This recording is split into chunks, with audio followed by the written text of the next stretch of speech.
Whistleblowers at one of England's biggest NHS trusts have said a culture of fear among staff is putting patients at risk. Into University Hospitals Birmingham in response to growing concerns over bullying and poor workplace culture at one of England's largest hospital trusts. A BBC Newsnight investigation broadcast. For the past 6 months, Newsnight has been investigating one of England's worst performing health trusts. At University Hospitals Birmingham. We were repeatedly told it had a toxic culture. I think of the trust in the past 4 or 5 years. The way it has been run really is a bit like the mafia. We heard from a governor of the trust who resigned after he says his warnings were ignored. It seems that we've had a bullying culture going on for years and years and years at the trust that hasn't been dealt with. We heard allegations that patient safety warnings are ignored. It was really clear that people were being discouraged from reporting incidents because the trust management wanted to say they ran an exemplary hospital. And from doctors who feared that if they spoke up, they'd be punished. Please be careful what you do, what you say, who you criticise. If you criticise senior management, they'll have you.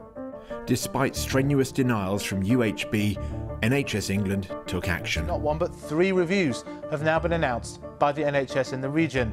The Under Fire Trust, which serves 2 million patients across 4 Birmingham hospitals, was recently ranked 119 out of 120 in England, and politicians are now calling for a mid-staff-style independent inquiry.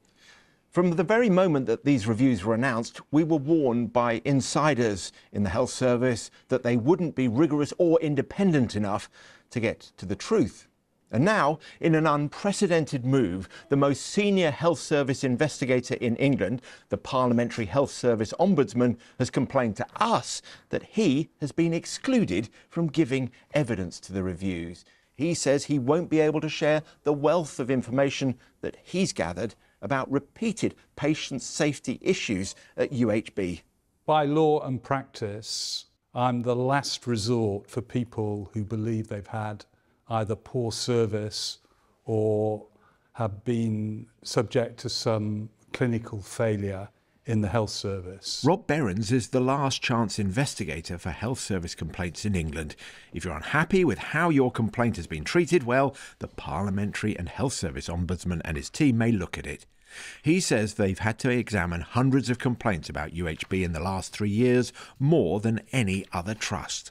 Some of them are about avoidable deaths, where unfortunately, sadly, tragically, people have died on the balance of probability as a result of the failures of the clinicians to address the issues at the time. So what's been happening when you approach them then? A number of things. A lack of cooperation, a failure to engage with the Ombudsman in order to resolve cases and to learn from them. The Trust is continuously late in, or has been continuously late in providing us with the evidence which we've requested. They have rejected our draft findings when we've had meetings to take the issues forward. Under their previous leadership, they were aggressive. They failed to understand the seriousness of the issues, and there was no learning culture in the organisation that we could see at all. And that is very serious indeed, because the issues are about patient safety.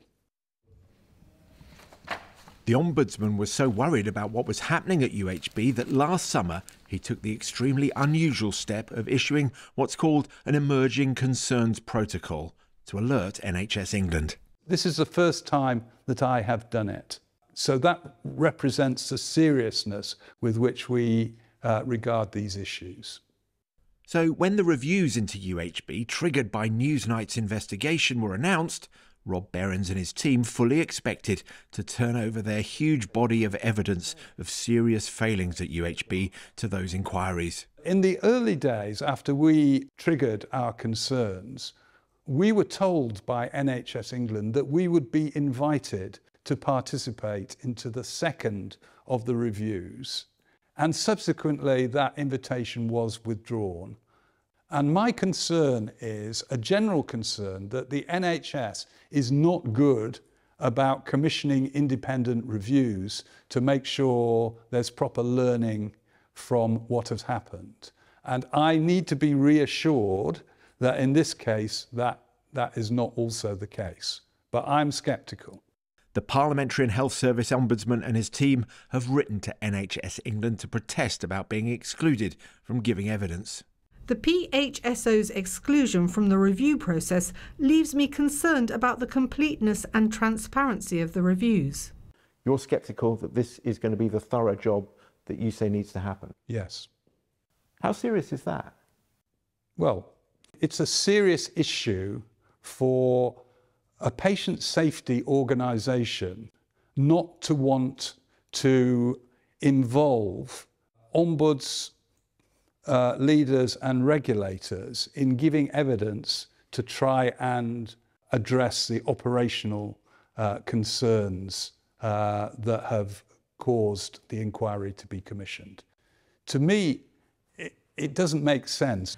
Welcome to this evening's meeting of the Joint Health Overview and Scrutiny Committee. The reviews are being run by the Integrated Care Board in Birmingham and Solihull, a part of NHS England. I did want to update you on where we were with the review that we commissioned following the allegations in Newsnight. Even though the reviews haven't been completed, the chief executive of the Integrated Care Board that's running them recently suggested to councillors that they wouldn't find anything seriously wrong that affects patient safety. All three of the reviewers were very clear that they would be happy for their family to be treated at University Hospitals Birmingham. It does not chime with my experience. I'm surprised that at this stage someone would make a statement like that when the first review has taken place entirely in private, so we don't know what evidence has been taken. I would need to see evidence documented before I accepted that view. The Ombudsman is so concerned about what's happening at UHB that at the end of last week he wrote to the Trust management. We've been concerned by the defensiveness of some senior leaders at the Trust in relation to recent and ongoing investigations, eroding confidence that there is a willingness to accept accountability or learn from failings. These concerns are entirely at odds with what the chief executive of the Integrated Care Board has told local councillors. He reassured them that any issues that the Ombudsman may have had with the Trust had, quote, been resolved. And what has happened is that has been the issues that Parliamentary Ombudsman raised have now been resolved through that process. Is that your understanding? It's not my understanding. The issues in broad terms have not been resolved. A small number of issues have been addressed, but the reason I wrote to the new chief executive was to express my concerns that there was still a lot to do and that we needed convincing that change of culture was going to take place, which would impact on operational practice. UHB told us that they'd responded to the Ombudsman's letter to provide reassurances that his concerns have been taken seriously. They've previously told us that patient safety is always their primary concern. The Integrated Care Board in Birmingham and Solihull told us that although they hadn't heard from the Ombudsman, they would welcome the opportunity to provide assurances to him on the review process. A spokesman for NHS England in the Midlands told us that the 3 reviews have been commissioned to rigorously scrutinise leadership and culture in the organisation to ensure they are providing safe care for patients and that they welcome the offer of support from the Ombudsman's office. The stated purpose of these reviews is to learn lessons and restore confidence in one of England's biggest and most troubled health trusts.